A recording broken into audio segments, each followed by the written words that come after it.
nakakilala ka na ba ng taong sobrang okay niya sa umpisa, tapos may ginawa lang siyang isang bagay, sobrang na-turn off ka na? Hindi naman sa pagiging judger, hindi mo rin kasi pwedeng invalidate yung instinct mo na yon. Kasi sa isang bagay na nagawa ng isang tao, pasilip na rin yun sa kung anong ugali ang meron siya. Kaya nga inibibigay ko sa'yo ang 5 ugaling pinaka-turn off. Buhay Hacks with Camille Peng.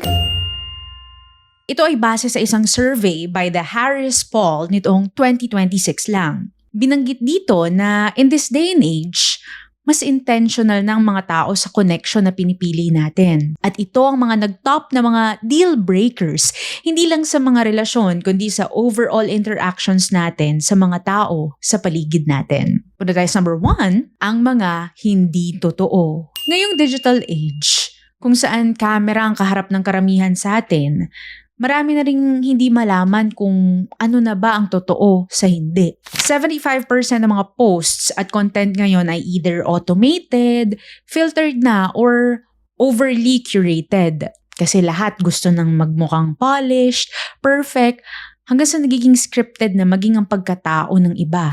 Pero kahit pa naman bago sumikat ang social media, ramdam na natin, 'di ba?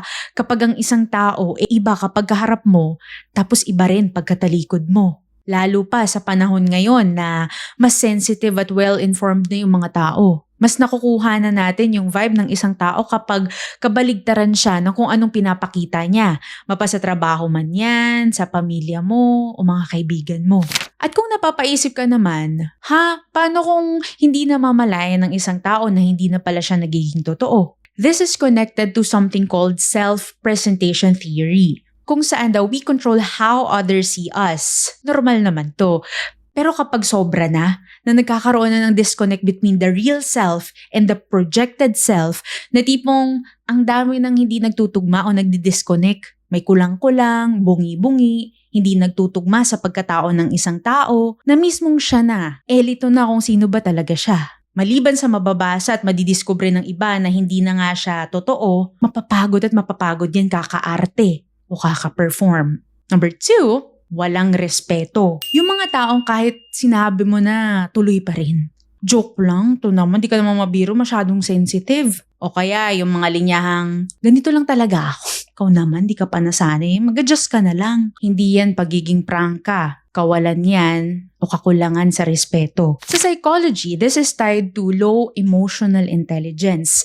Specifically, lack of empathy, ng awareness, tsaka ng poor boundary recognition. Ang emotionally mature na tao kasi, kayang basahin ang mood ng paligid niya. Alam kung kailan siya magsasalita at kung kailan siya naman na makikinig. Ito rin yung mga kayang umako ng pagkakamali kapag sumobra o nagkulang na.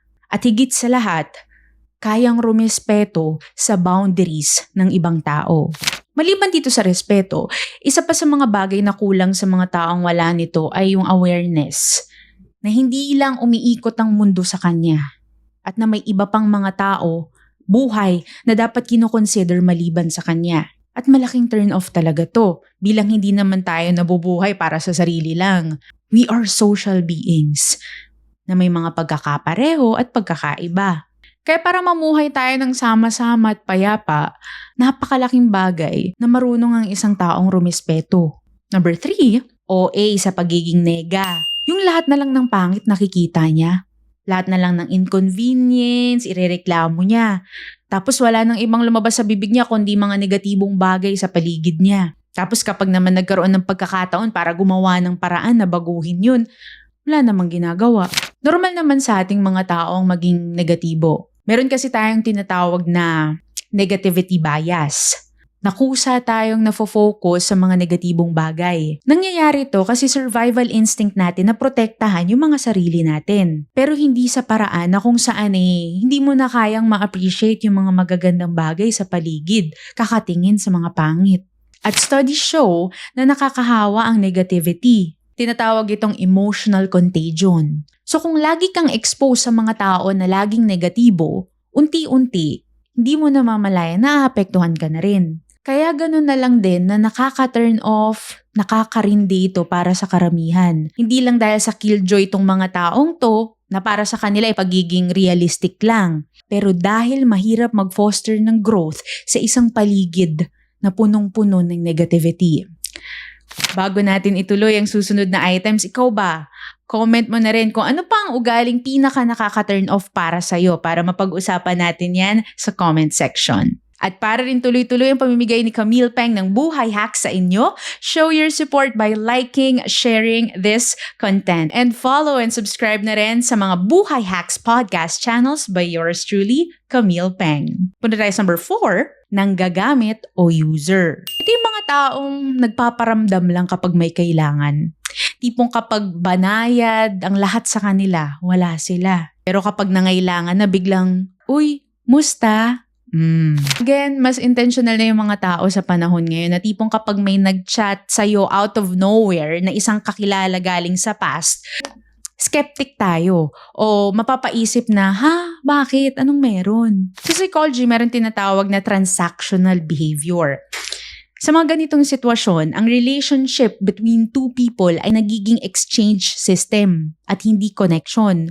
So in a way, wala namang problema kung halimbawa yung nag-chat sa'yo out of nowhere ay may proposal or business transaction na gustong i-offer sa'yo na kung saan makikinabang ka rin, hindi lang siya. Pero kung sa close relationships mo, like malapit na tao na nakakasama mo tapos ikaw invested sa kanya, yung nandyan ka para sa kanya, and andyan din siya kapag may kailangan siya at convenient sa kanya. Pero kapag ikaw na yung nangailangan, wala na siya.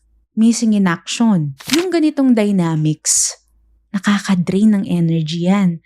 At walang kahit sino ang deserve ng ganito.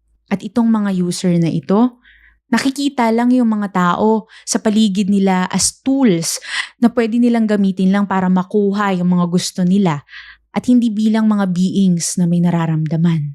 Punta tayo sa number 5, pagkakaroon ng poor financial habits. Yung nagsabi siya sa'yo ng, uy, pahiram muna ako, bigay ko rin mamaya. Tapos ilang araw, linggo na yung lumipas, wala pa ring bayad. Maraming ganyan. Hindi lang dahil sa bastang makakalimutin lang sila, pero ito ay senyales ng pagkakaroon ng poor financial habits. Tandaan, hindi naman kailangan mayaman ka o maraming pera para magkaroon ng good financial habits. Nasa kung paano pa rin ng isang tao o paano mo i-handle ang pera na meron ka. At usually, kung paano ang money habits kasi ng isang tao, malaki nagiging epekto niyan sa overall na pagpapatakbo ng buhay niya. Kaya kung mangungutang ka, tapos hindi ka nagbabayad, o kaya ang gastos mo sa mga bagay na hindi ganun ka-importante, tapos yung mga responsibilities mo napapabayaan. Hindi yan bastang self-care o healing the inner child.